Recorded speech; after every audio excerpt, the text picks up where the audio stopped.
Amina le le yo. Amina le Amina le yo.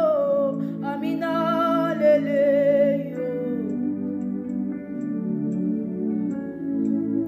E Mungu wewe. Shalom, que la grâce et la paix de Mashiach vous soient totalement multipliées. Nous sommes dans notre deuxième leçon sur ce nouveau cours, les 12 fils d'Israël sur la poitrine du souverain sacrificateur. Les 12 fils d'Israël sur la poitrine du souverain sacrificateur. Alors, nous avons déjà introduit par la grâce de notre Elohim sur ce cours.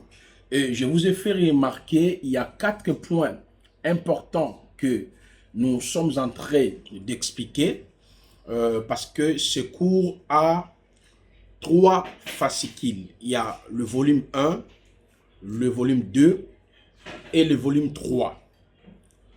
Dans le volume 1, c'est là où hier j'ai introduit déjà sur le déplacement de Jacob au pays des fils de l'Orient, type de Yoshua Amashia, dans la marche d'Isali, l'instauration de son église et les salis futurs d'Israël. C'est ce que nous avons pu décortiquer, n'est-ce pas, par la grâce de notre Elohim hier. Le volume 2 et le volume 3 traitent maintenant les 3 derniers points, l'ordre de naissance de chaque fils d'Israël, type de Yoshua Amashia, dans la marche d'Isali, l'instauration de son église et les salis futurs d'Israël, l'édiction de chaque fils par Jacob avant sa mort, type de Yoshua Amashia, dans la marche d'Isali, l'instauration de son église et les salis futurs d'Israël, l'édiction de chaque fils de Jacob par Moïse, type de Yoshua Amashia, dans la marche d'Isali et l'instauration de son église et les salis futurs d'Israël. Donc, ces 3 points ou les 3 derniers chapitres, c'est là où vous allez le retrouver dans le volume 2 et le volume 3. Alors, par la grâce de notre Eloah, Elai Shaddai Yahvé, nous allons d'abord prier et puis nous allons continuer notre exposé. Remercions Mashiach. Père, merci pour le temps et l'opportunité que tu viens de nous accorder avec tes saints afin que nous puissions, Seigneur, voir la préfiguration de notre salut à travers l'Ancien Testament. Manifeste ta gloire, ta puissance dans la vie de chacun, à ton nom glorieux notre Adonai Yehoshua. Amen. Alors, mes chers frères et sœurs, essayez vraiment de lire le volume 1, le volume 2, le volume 3, parce que nous sommes en train justement vous donner des grands résumés afin que vous puissiez mieux comprendre. Le but de cours, parce qu'il y a plusieurs cours typologiques et plusieurs fascicules sur l'enseignement typologique. Le but de ce cours de la typologie, c'est de vous aider à pouvoir comprendre ce que nous avons dit sur le cours comment interpréter la Bible du Tanakh à la Nouvelle Alliance. Le thème central de la Bible, c'est les salis. Le mot sali qui vient du mot grec, il y a plusieurs termes qui sont employés par les différents auteurs des néo-testamenteurs pour parler de ces vocables salut. Il y a sonzo, il y a soteria, il y a roumaï, il y a aphésis. Vous voyez, et tous ces différents termes-là nous renvoient dans la notion du salut. C'est pour cela que je vous ai dit, mes chers frères et sœurs, la notion du salut que nous avons en Yehoshua a 5 étapes. La première étape, c'est la préexistence de notre salut depuis le temps éternel. La deuxième étape du salut, je vous ai dit de Genèse jusqu'à Malachie, quand Adam tombe. C'est en ce moment-là que Yahweh commence à préfigurer maintenant l'œuvre du salut. Comment Yahweh a préfiguré l'œuvre du salut? Nous avons compris ensemble avec vous, mes chers frères et sœurs, premièrement, à travers les animaux, le roi, le prophète, vous voyez ça, les sacrificateurs, le temple de Salomon, le tabernacle, les choses, soleil, lune, les étoiles, le personnage, les histoires ou événements. Et dans la même perspective, nous sommes en train maintenant de démontrer, grâce à ce cours sur les 12 fils de Jacob, sur la pratique du souverain sacrificateur, la notion de la préfiguration du salut. Mais avant que nous puissions entrer dans l'explication de ces 12 fils de Jacob par rapport à Yehoshua, nous voulons préciser ce point qui est important. Il y a une différence entre les types. Parce que je vous ai dit que le type est appelé sous d'autres mots, image, n'est-ce pas, figure, ombre, allégorique, signe ou sceau, exemple. Image, figure, ombre, allégorique, signe ou sceau, exemple. Ce qu'on appelle le type. On ne peut pas fonder toute une doctrine sur le type. Non. Les types sont des moyens qui nous expliquent l'œuvre du salut que Yehoshua HaMashiach a accompli pour nous dans la nouvelle alliance. C'est pour cela que je vous avais parlé sur Matthieu, Marc, Luc et Jean. C'est le temps de la manifestation du salut. C'est-à-dire celui qui fut préfiguré à travers les animaux, le prophète, les personnages, le roi, les choses, est venu sur la terre. Et cette partie qu'on appelle Matthieu, Marc, Luc et Jean, les 4 évangiles, c'est la manifestation. C'est dans cette période-là que nous pouvons voir la vie de Samson, la vie d'Ézéchiel, la vie de Osée, les animaux en lui, parce que lui-même l'a attesté. Je vous ai dit ça plusieurs fois ici, que la loi de Moïse, le psaume, le prophète, il est question de lui. Luc chapitre 24, le verset 44 jusqu'au verset 46. Et dans Jean chapitre 5, le verset 38 jusqu'au verset 48, qu'est-ce qu'il a dit? Vous sondez les Écritures, vous pensez en elles avoir la vie éternelle. Ce sont elles qui rendent témoignage de moi. C'est pour cela qu'on peut voir les salis à travers les 12 fils de Jacob, à travers le tabernacle, à travers les animaux, à travers les histoires. Mais on ne peut pas fonder, n'est-ce pas, la doctrine de l'Église sur le type. On ne peut pas aussi fonder la doctrine de l'Église sur l'antitype. Parce que l'antitype, c'est la réalité. C'est pour cela que j'ai employé plusieurs termes qui nous renvoient à la notion de l'antitype. Tels que réalité, exacte représentation, bien à venir, réalité céleste, sens spirituel, véritable, vrai ou la réalité. Cela veut dire quoi? Noé est la réalité. Noé, Habakkuk, Michée, les animaux, l'essence exacte, le sens spirituel de leur vie, de leur comportement, nous les retrouvons en Christ. Donc Christ est la réalité de Noé, c'est-à-dire le vrai Noé. Christ est l'exacte représentation de Noé. Donc tout ce que Noé faisait annonçait, n'est-ce pas, Christ, le bien à venir. Tout ce que Michée, Habakkuk, Israël, le prêtre faisait, la réalité était en Christ. L'essence spirituelle est en Christ. Le véritable taureau, le véritable tout-terrel. Voilà, mes chers frères. Donc, lorsque nous lisons l'Ancien Testament, comme nous avons 39 livres de l'Ancien Testament, et le 27 livres du Nouveau Testament, donc quand je lis l'Ancien Testament, les 39 livres, je dois voir Jésus dans le psaume, je dois voir Jésus dans la loi, je dois voir Jésus dans le prophète. Maintenant, moi étant que prédicateur, je ne peux pas fonder ma foi sur le type. Les types, ce sont des moyens annonciateurs, des moyens qui expliquent ce que Christ devait faire. Donc lorsque Christ est arrivé, qui est l'antitype, lui nous a apporté l'évangile. L'évangile, c'est quoi? L'évangile, c'est la mort, l'ensevelissement et la résurrection de Christ. À travers l'évangile, nous avons les saluts. Or, dans les monts salis, c'est pour cela, quand tu lis maintenant Actes des Apôtres, la troisième étape du salut, je vous ai dit que le salut vécu, celui qui a été manifesté, il vient habiter en esprit. Vous allez voir que les apôtres ont prêché que l'œuvre achevée, l'œuvre de la croix. Mais ils se servaient aussi de type pour faire comprendre aux judéo-chrétiens, quand David parlait de ceci, quand Moïse a prescrit ceci, ces choses parlaient que de Yoshua. Mais le message central, c'était l'œuvre achevée. Parce que c'est le message qui sauve, qui libère, qui restaure, qui transforme. À travers l'œuvre achevée, l'œuvre du salut, nous avons 21 acquis.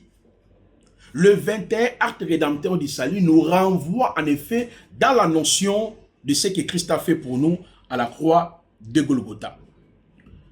Et le texte sacré énumère en effet ces différents actes rédempteurs, la rédemption, les rachats, la rançon, le pardon, l'imputation, la substitution, la justification, la propitiation, la purification, l'adoption, le baptême, la sanctification, la sagesse, la sécurité, la repentance, la conversion, la nouvelle naissance, la glorification, la paix, la réconciliation, la vivification. Ce sont les acquis de la croix, le message pour lequel tout celui qui est appelé à être apôtre, prophète, docteur, évangéliste est censé de comprendre. Pas seulement tout celui qui est appelé à être apôtre, prophète, docteur, évangéliste est censé, n'est-ce pas, à y préhender. Tout enfant d'Élohim. C'est pour cela, dans l'Ibeka, nous avons le cours tel que la sotériologie. Et dans le cours qu'on appelle la sotériologie, lorsque vous lisez même le fascicule, le livre est là, vous allez voir que nous avons exploité aussi la notion de type, antitype et l'évangile. On commence par l'évangile, on entre par le type, on revient sur l'antitype pour donner la compréhension. Mais plusieurs personnes ont fondé leur message sur le type. David a fait ceci, c'est Jésus. David a fait cela, c'est Jésus. David a fait cela, tabernacle de Moïse, c'est Jésus. Les animaux, oui, c'est bon, c'est vrai. Mais cela ne donne pas la vie. Ce qui donne la vie, c'est l'œuvre achevée. Lorsqu'on commence à expliquer aux croyants, c'est quoi la rédemption, la justification, l'imputation, la glorification, le 21 acte rédempteur du salut. C'est ce qui vous permettra, mes chers frères et sœurs, n'est-ce pas, de mieux assimiler l'œuvre qui a été accomplie pour vous et votre position en Yehoshua à Mashiach. Et par sa miséricorde, maintenant nous voulons étudier les 12 fils de Jacob par rapport à Yehoshua à Mashiach. Sur le cours, sur le changement du sacerdoce, vous avez déjà compris que Aaron, qui est le souverain sacrificateur, et ses enfants, le tabernacle, les animaux, le pratique, les rituels qu'on faisait dans les sacerdoces lévitiques étaient bel et bien le prototype, ok, de Mashiach. Et si la pratique du souverain sacrificateur, selon Exode chapitre 28, Exode chapitre 29, c'est là où nous sommes en train même d'étudier chaque matin sur le cours, le changement du sacerdoce. Vous allez voir qu'il y avait 12 pierres précieuses. Je vous ai dit de lire Exode chapitre 28, Exode chapitre 29, Exode chapitre 28, Exode chapitre 29, ainsi que Lévitique chapitre 8e. Sur la pratique du souverain sacrificateur, il y avait 12 pierres précieuses, rangées en 4 rangs. Et sur ces différentes pierres précieuses, on avait mentionné le nom des 12 fils de Jacob. Et le prêtre, lorsqu'il entrait avec sa tenue vestimentaire dans la partie qu'on appelait Saint des Saints, il entrait avec le peuple. C'est pour cela que nous avons dit, Yehoshua étant le véritable prêtre, selon l'ordre de Melchisedec. Les 12 fils de Jacob expliquent en effet les différents aspects du ministère de Mashiach sur la terre. C'est ça la notion de l'Ancien Testament, les 39 livres. Au lieu de chercher les démons, les liens, les malédictions, David a fait ceci, Abraham stérilité, telle stérilité. Voilà pourquoi dans notre vie, non, Gédéon. Nous, quand on voit Gédéon, on voit Yahushua. On voit Samson, on voit Yahushua. On voit Michel, on voit Yahushua. On voit Abraham, on voit Yahushua. On ne cherche pas les démons, les liens, tel a fait. Non. Parce que l'Ancien Testament ne nous apprend pas seulement la notion de la préfiguration du salut. Je pense que sur le cours comment interpréter la Bible du Tanakh à la Nouvelle Alliance, je l'ai dit. L'Ancien Testament aussi nous donne l'espérance.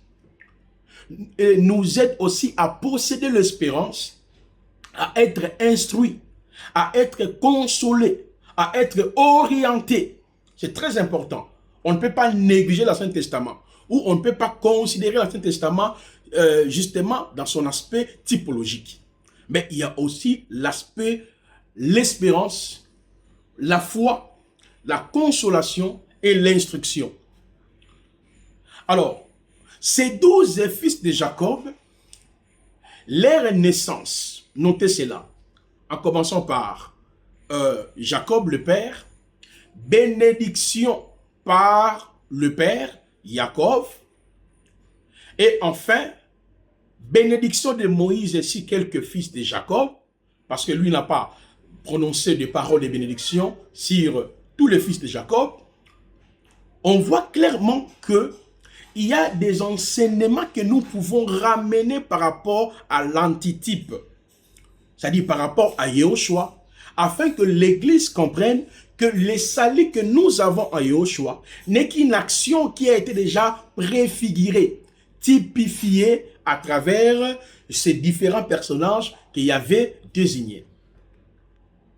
Mais avant d'entrer dans les détails, parce qu'on va marcher de trois manières, l'ordre de naissance, la bénédiction par Jacob et la bénédiction par Moïse. Vous allez remarquer, mes chers frères et sœurs, Jacob, lorsqu'il arrive au soir de sa vie, c'est en ces moments-là qu'il commença à prononcer les paroles de bénédiction et les paroles de châtiment aussi sur ses enfants. Mais j'aime beaucoup plus ce que Jacob a dit.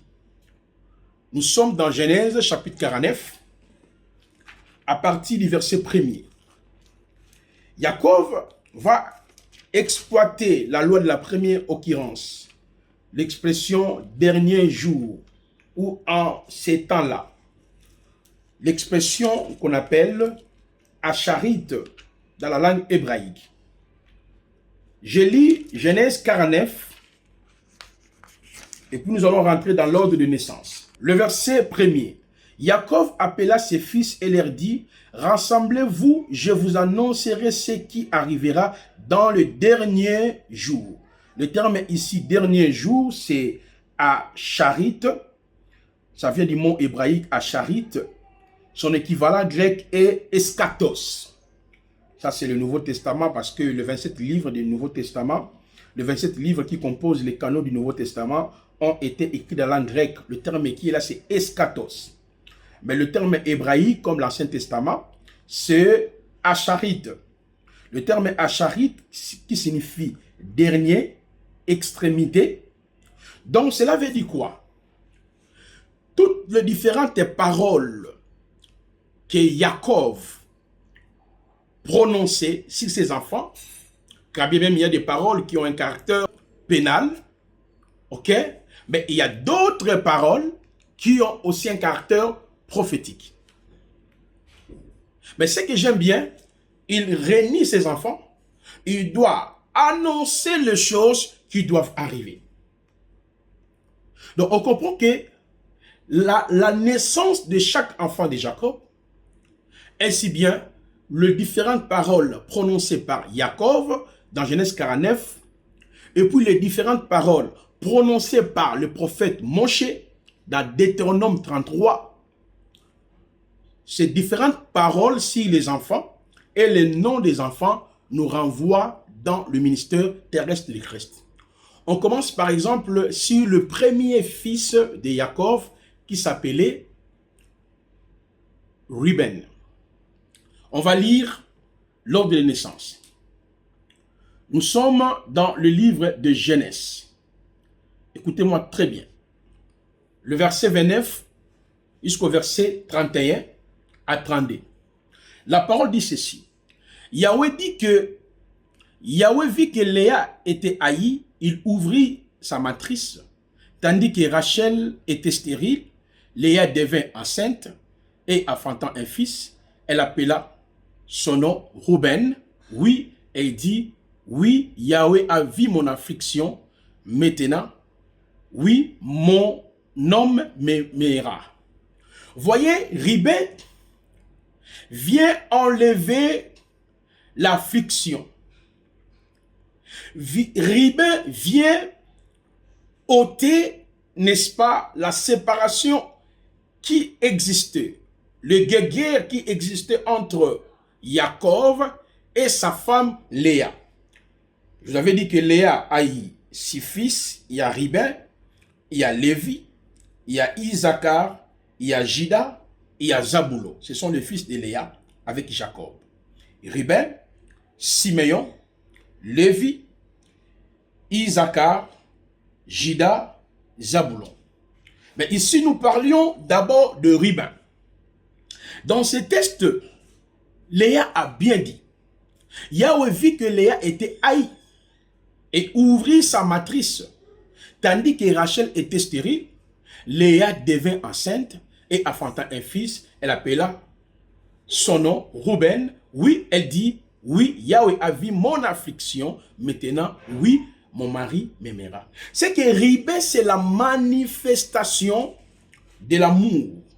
Ribé, c'est l'approbation, c'est l'amour. Celui qui vient attacher Léa, qui vivait dans l'affliction, dans la séparation avec l'homme qu'il fallait, son mari, Jacob.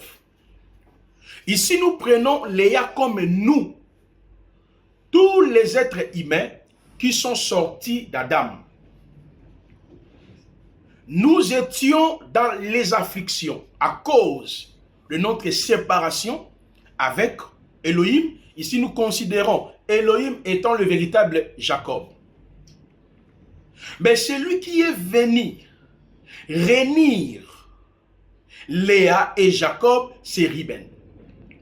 Qui est Ribin? Ribin est l'expression de l'approbation sublime. Ribin est l'expression de l'amour. Ribin vient pour réconcilier. Ribin manifeste la réconciliation. C'est pour cela que vous allez voir, notez d'abord ces textes dans Jean 3, le verset 16 jusqu'au verset 18. Il est écrit, car Elohim a tant aimé le monde, il a donné son Fils unique, afin qu'il croit en lui ne périsse pas, mais qu'il ait la vie éternelle. Et dans Romains 5, à partir du verset 1er, aller jusqu'au verset 10e, et lisez cela religieusement, le texte nous montre clairement que l'amour d'Elohim a été manifesté dans nos cœurs lorsque nous étions encore péchés. Christ est mort pour nous. 1 Jean 4, le verset 20, et tous ces textes présentent Yahushua étant l'expression sublime de l'amour de Yahweh. C'est pour cela que nous comprenons que Ribin, qui est l'expression sublime de l'approbation, c'est lui le véritable Yahushua, l'amour de Elohim manifesté. Léa, c'est nous autrefois, vivaient dans les afflictions, séparés de Yahweh, et grâce à Ribin, l'amour est revenu, le pont est revenu. La réconciliation s'est établie. Nous sommes dans le livre de 2 Corinthiens 5, 17 jusqu'au verset 21. Si quelqu'un est en Christ, il devient une nouvelle création. Les choses anciennes sont passées. Voici toutes choses sont devenues nouvelles. Cela ne vient pas de nous, vient de Elohim qui nous a réconciliés. C'est le véritable Ribin. Je vous ai dit que prêcher par la révélation, c'est prêcher dans le type, l'antitype et l'évangile. Et je vous ai dit que celui qui prêche par la révélation peut bouger de part et d'autre. Et de la même manière, celui qui prêche par la connaissance peut bouger ça et là. Mais la prophétie, celui qui prêche par la prophétie, celui qui prêche par la doctrine, ces deux optiques sont immuable, interchangeable. On ne peut jamais changer le contenu. Parce qu'il y a les prophéties qui concernent Israël, il y a des prophéties qui concernent les nations, il y a des prophéties qui concernent l'Église. Et celui qui prêche à la doctrine, il ne fait que répéter ce que les apôtres ont posé comme le fondement. Il ne peut pas travertir la doctrine primaire qui nous a été, c'est-à-dire imposée par Mashiach, par les billets de ses apôtres. J'espère que vous comprenez très bien ce que nous sommes en train d'avancer. Mais quand je prêche dans la révélation, je peux changer. La révélation a plusieurs chambres. Le même texte, je peux l'exploiter de plusieurs manières et de plusieurs reprises. Et tout dépend de la façon dont le Saint-Esprit est en train de me guider. Mais néanmoins, je dois rester dans l'aspect contextuel. Donc nous comprenons que déjà dans la naissance de Ruben, nous voyons l'œuvre achevée. Ruben qui vient pour manifester l'amour, ôter l'affliction, ramener, n'est-ce pas, l'amour entre Léa et Jacob. Et Christ est le véritable amour de Elohim qui nous a réconciliés, qui nous a ramenés. Et lorsque nous entrions maintenant dans la bénédiction de Jacob, le père, parce que le père Jacob aussi a prononcé des paroles de bénédiction sur Ruben. Mais nous allons voir que Jacob n'a pas vraiment prononcé des paroles de bénédiction, mais il y avait des paroles punissables, des paroles au caractère infractionnel. Nous allons essayer de lire le texte. Ruben, toi, mon premier-né, ma force, est le premier de ma vigueur, l'excellence en dignité et l'excellence en force. Impétueux comme les eaux, tu n'excelleras pas, car tu es monté sur la couche de ton père, tu as souillé mon lit en y montant. Shimei et Lévi, son frère, les glaives sont des instruments de violence. À leur conseil secret, tu ne viendras pas mon âme. À leur ensemble, tu ne uniras pas ma gloire, car dans leurs narines, ils ont tué un homme, et pour leur plaisir, ils ont coupé les arrêts de bœuf. Maudit soit leur narine, car elle a été violente, et leur fureur, car elle a été cruelle. Je leur diviserai dans Jacob et le disperserai dans Israël. Mes chers frères et sœurs, vous voyez dans ce texte, Jacob exalte, n'est-ce pas, la supériorité de son fils, que Ruben est son premier-né, et sa force, et sa vigueur, ses prémices. Il a démontré que Ruben est supérieur. Ça, c'est la première partie. Avant qu'il puisse prononcer les actions sur Ruben, il démontre d'abord que Ruben est son premier-né, sa force, le prémisse, sa vigueur. Déjà, cette première partie nous renvoie sur la supériorité de Yahushua à Mashiach.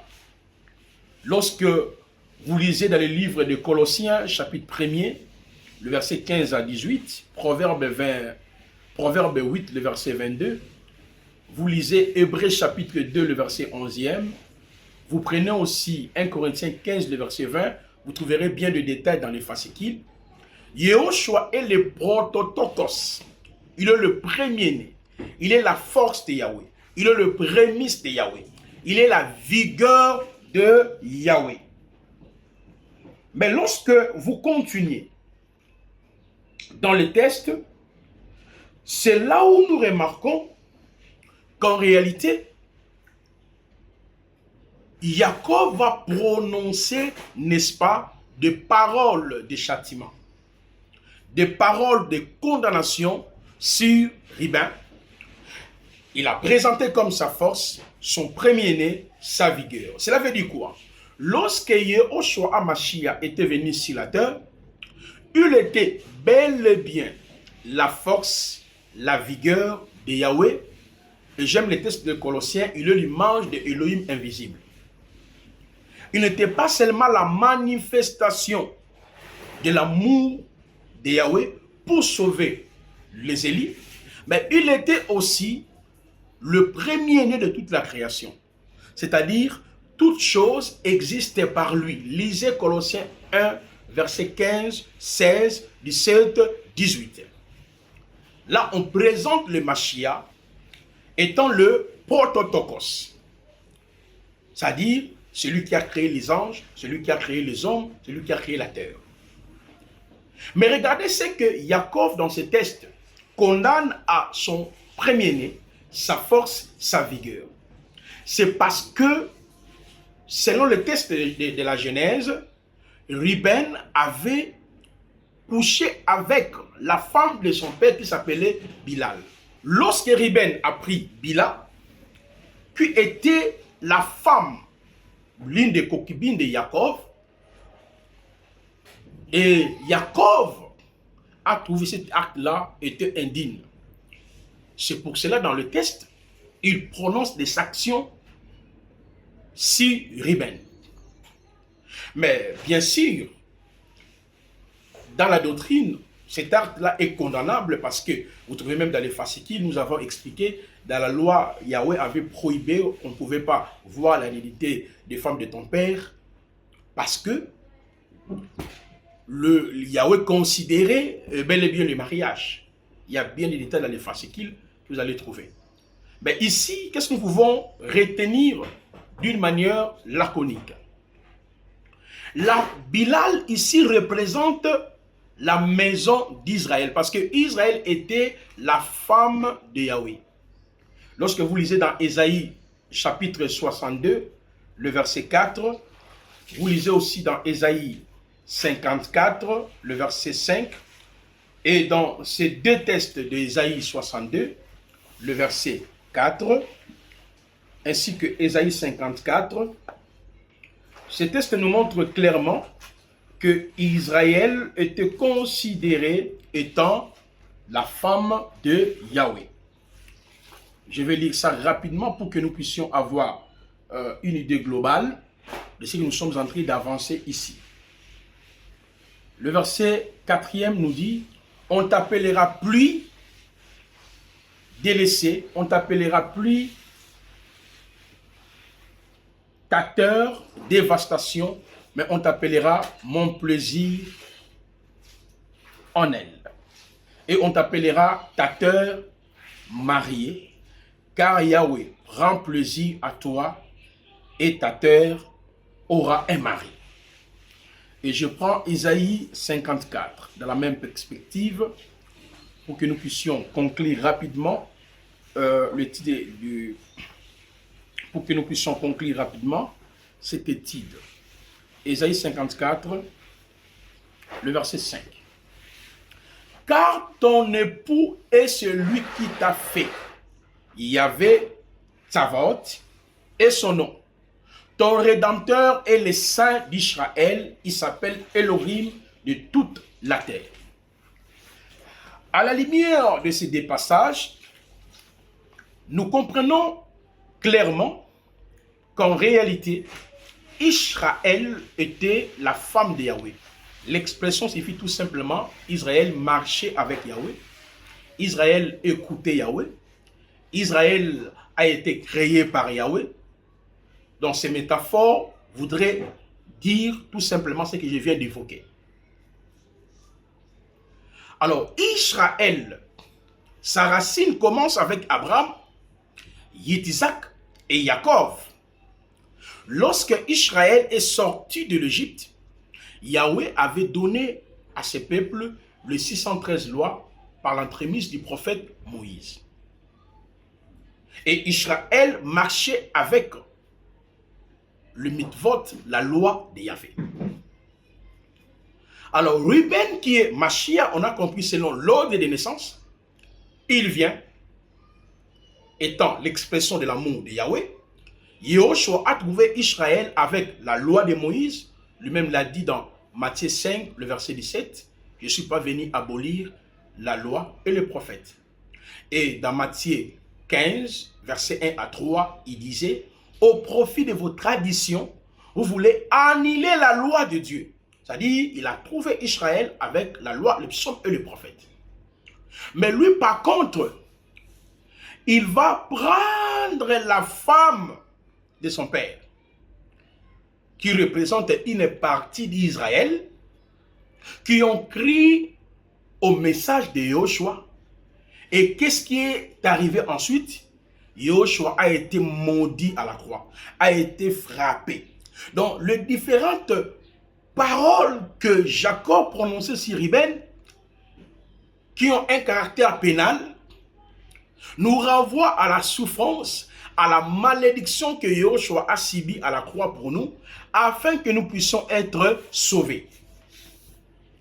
C'est pour cette raison, mes chers frères et sœurs, Moïse, le prophète, va voir par contre la résurrection, c'est-à-dire il voit la souffrance de Ruben et il voit la résurrection quand Moïse parle de Ruben. Que Ruben vive, qu'il ne meure pas et que ces hommes deviennent innombrables. Ça c'est magnifique. Ça c'est la résurrection de Mashiach. Que ces hommes deviennent innombrables, c'est Apocalypse 5, 8, 10.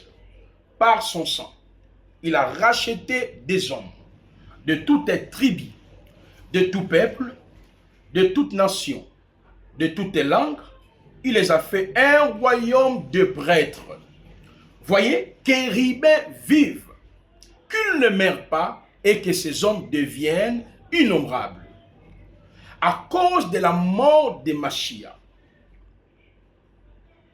et sa résurrection, mes chers frères et sœurs, de milliers de personnes sont devenues aujourd'hui l'épouse de Yahweh.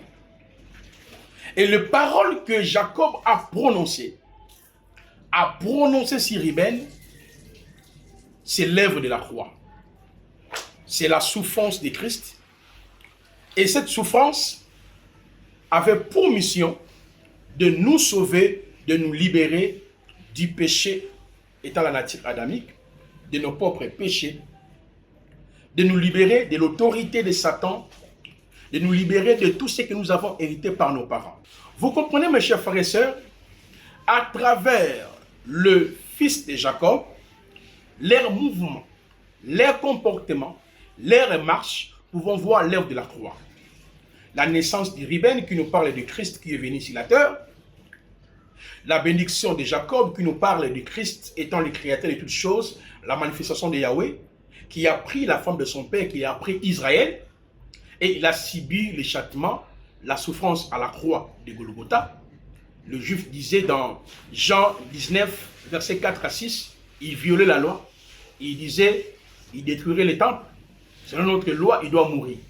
Ça c'est quand Jacob prononce la parole. Mais Moïse, par contre, il voit la résurrection de Mashiach. Or, notre salut est basé sur la venue de Yahushua, la mort de Yahushua et la résurrection de Yahushua. Que Yahweh vous bénisse. Nous allons nous retrouver demain dans l'étude du deuxième fils de Jacob. Et nous allons avancer dans cette perspective. Parce que nous allons finir, n'est-ce pas, cette étude. C'est pour vous renforcer les hommes d'Élohim. Lorsque vous lisez l'Ancien Testament, c'est l'ombre des choses à venir.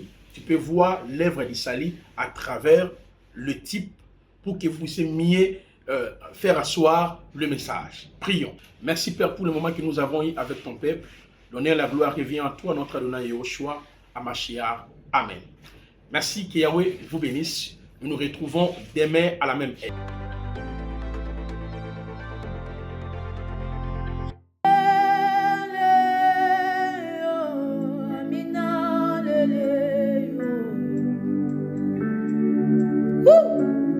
Amina le yo, Amina le. Amina lele lele yo. Amina lele yo. E Mungu